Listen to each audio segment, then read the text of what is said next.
Wally West was Kid Flash for 26 years, debuting in 1959 as Barry's sidekick before the events of Crisis on Infinite Earths happened in 1985, leading to Barry's death and Wally becoming the Flash. I want to mimic that in my DCU, but without Crisis. The Flash film of Phase 1 won't be a Barry Allen origin, but instead a Wally West origin, showing him becoming Kid Flash. The Phase 2 film will be before the second Justice League film, and that will be the film Barry dies in, explaining his absence in the second League film. That film would have Professor Zoom as the main villain who would threaten the life of Iris, Barry's wife at that point. Barry will become enraged and nearly kill Zoom by breaking his neck, but hesitates letting Zoom escape. We could see cameos of the Justice League as Barry gets ridiculed for trying to kill Zoom and is fired from the League. Zoom tries to kill Iris one more time, but Barry saves her and takes her away from where Zoom can hurt her. The distant future of the 30th century. Zoom and Barry race within the Speed Force, and Barry manages to get a hold of Zoom. To ensure that Zoom can't hurt anyone he loves again, Barry keeps him from leaving the Speed Force by holding him inside before the two are absorbed by the Speed Force, effectively killing them. The Justice League mourns the death of Barry, and Wally takes the mantle of the Flash and will be the Flash from this point onwards.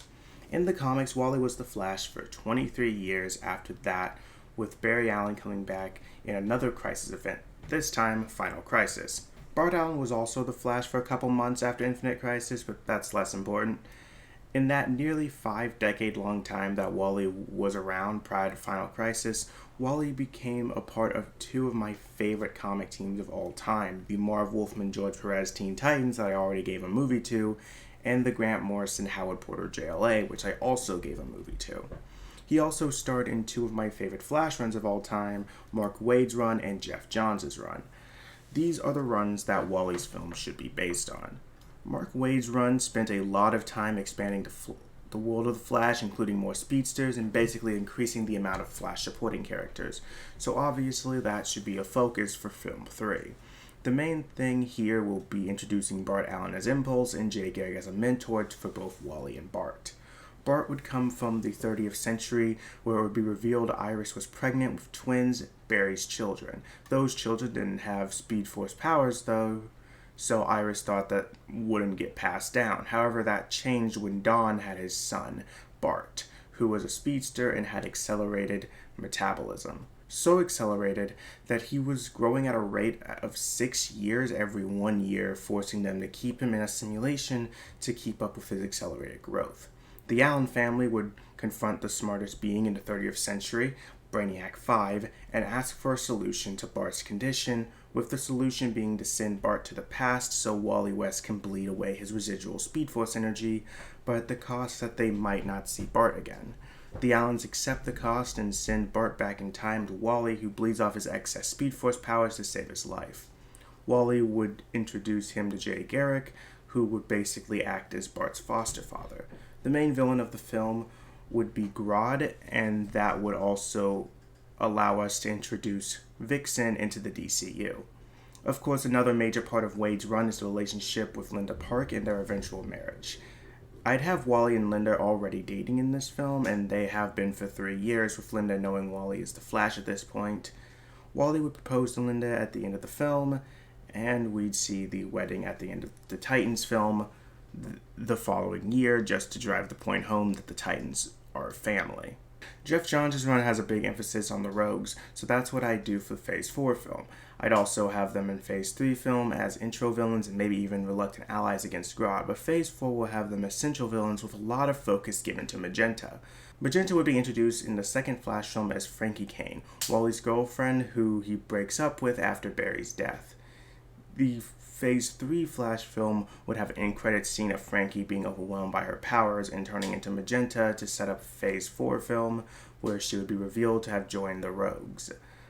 The film would end with Wally stopping the Rogues and getting Frankie the help she deserves. There's also Wally's twins, Jay and Iris. I'm only keeping Irie and not Jay because Irie is more interesting to me. I'd also see Linda pregnant in the second JLA film in Phase 2 to set up Iris. To me, Wally West is the Flash. Pretty much everything that makes the Flash what he is today comes from Wally's time as the character, specifically from Mark Waid and Geoff Johns' run with the character. Yes, Barry was the Flash for a longer period prior to Crisis, being the character for nearly 3 decades.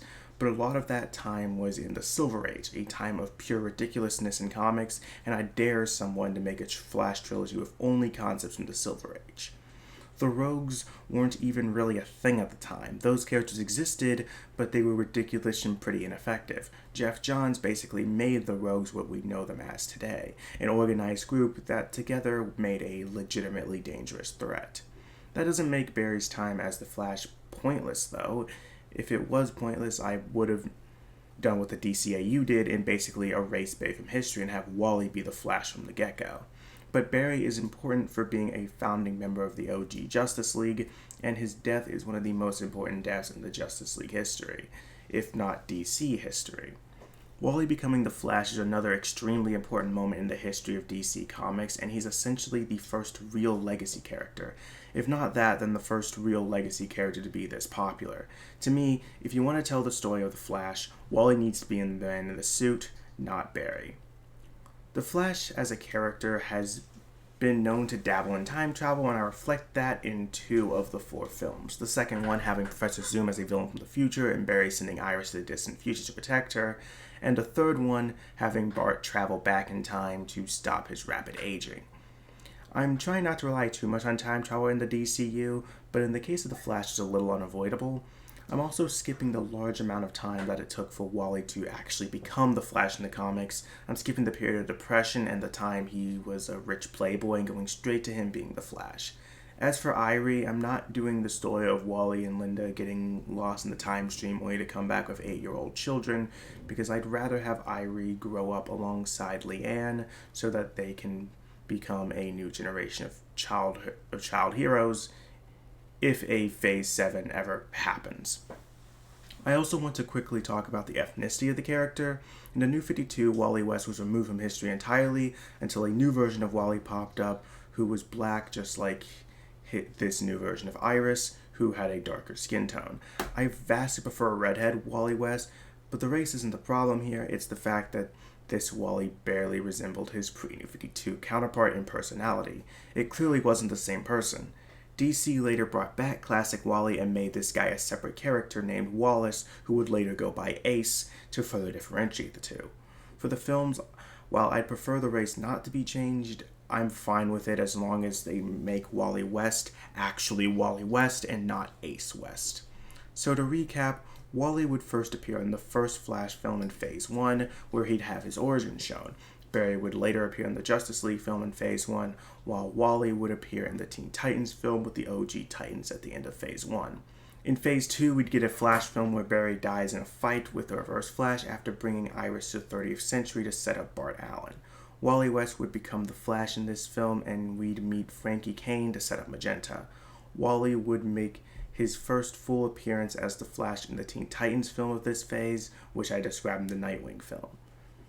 In Phase 3, Wally would appear at the end of the Justice League film after several Leaguers have been injured or quit alongside other heroes joining the Justice League. Later is the third Flash film with Gorilla Grodd as the main villain, which would introduce Bart Allen and Jay Garrick, with Wally working alongside Vixen and Impulse to stop Gorilla Grodd. He'd later appear in the Titans film, where he'd marry Linda Park at the end. In Phase 4, after most of the League is decimated by the White Martians, Wally and the other members of the Morrison Seven come together to stop the Martians and become the JLA. Later, he'd appear in the Titans Young Justice crossover that I described in the Troya video. Then he'd appear in his own solo film where he'd go up against the Rogues, but mainly Magenta, who he'd ensure get the help she needs. Later, he appeared in the Teen Titans film to save Donna Troy from the Titans of Myth alongside every surviving Titan. Lastly, in this phase, he'd be in the JLA film where they fight against Mageddon, which I described in the Justice League video. Finally, he'd appear in the second JLA film in Phase 5, where he'd be a member of Dick's new JLA.